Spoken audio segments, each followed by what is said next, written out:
পুরো ক্যারিয়ারটা এই ফ্রেমের মতো, এই ছবিটার মতোই, নিজের সঙ্গে যেন নিজের লড়াই। 2019 সালে শুরু করেছিলেন স্বীকৃত টি-20 খেলা, কিন্তু এখন পর্যন্ত 2025-এ এসে ম্যাচ খেলেছেন মাত্র 50টার মতো। ইকোনমি 6-এর আশপাশ। সবসময় দারুণ বোলিংটা করেন এই মিস্ট্রি বা রহস্য স্পিনার আলিসা আল ইসলাম। আপনি হয়তো সবশেষ বিপিএলের ওই স্মৃতিটা মনে রাখতেই চাইবেন। চট্টগ্রামের হয়ে তিনি যেভাবে দারুণ ক্রিকেটটা খেলছিলেন পুরো আসর জুড়ে, কিন্তু ওই যে ইনজুরিতে পড়া, চোটে তার বিপিএলটাই শেষ হয়ে যাওয়া, সেই ম্যাচের পর প্রায় 327 দিনের মতো কেটে গেছে, পাক্কা একটা বছর তিনি আর কোনো টি-20 ম্যাচ, ইনফ্যাক্ট কোনো স্বীকৃত ক্রিকেটের ম্যাচই খেলতে পারেননি একজন আলিস আল ইসলাম। এই যে ম্যাচ না খেলতে পারা, এটা একজন ক্রিকেটারের ক্যারিয়ারের সবচেয়ে বড় আক্ষেপ, সবচেয়ে বড় অপ্রাপ্তিগুলোর একটা। যে কোনো ক্রিকেটার মাঠে নামতে চায়, ম্যাচ খেলতে চায়, ম্যাচ খেলা জরুরি।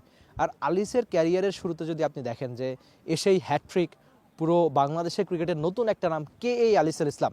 এসে তারপর বোলিং অ্যাকশন নিষিদ্ধ হওয়া, তারপর ইনজুরি, ইনফ্যাক্ট জাতীয় দলের হয়েও তার খেলার কথা ছিল, একটাবার স্কোয়াডের ডাকও মিলেছিল, তার খেলা হয়নি বা আসার সুযোগই হয়নি ইনজুরির কল্যাণে। আবার ইনজুরির সঙ্গে লড়ছেন, আরেকবার মাঠে নামা, সব কিছু মিলিয়ে প্রায় 300-র বেশি দিনের অপেক্ষা দূর হবে তার এই বিপিএলে। এর আগে তিনি ধারাবাহিকভাবে অনেকটা সময় কুমিল্লার হয়ে খেলেছিলেন, মাঝখানে চট্টগ্রামের হয়ে খেলেছিলেন। এবার নতুন দল, নতুন চ্যালেঞ্জ, নতুন লড়াইয়ে নিশ্চয়ই জিততেই চাইবেন রহস্য স্পিনার আলিস আল ইসলাম। তার পুরো ক্যারিয়ারের সারমর্মই হচ্ছে এটা যে তিনি বারবার ফেরেন, সেটা বোলিং অ্যাকশন নিয়ে ঝামেলা বা ত্রুটি, অথবা ইনজুরি, অথবা অন্য কোনো সমস্যা, মানে সমস্যা আর লড়াই যেন তার ক্যারিয়ারের সমার্থক শব্দ হয়ে গেছে।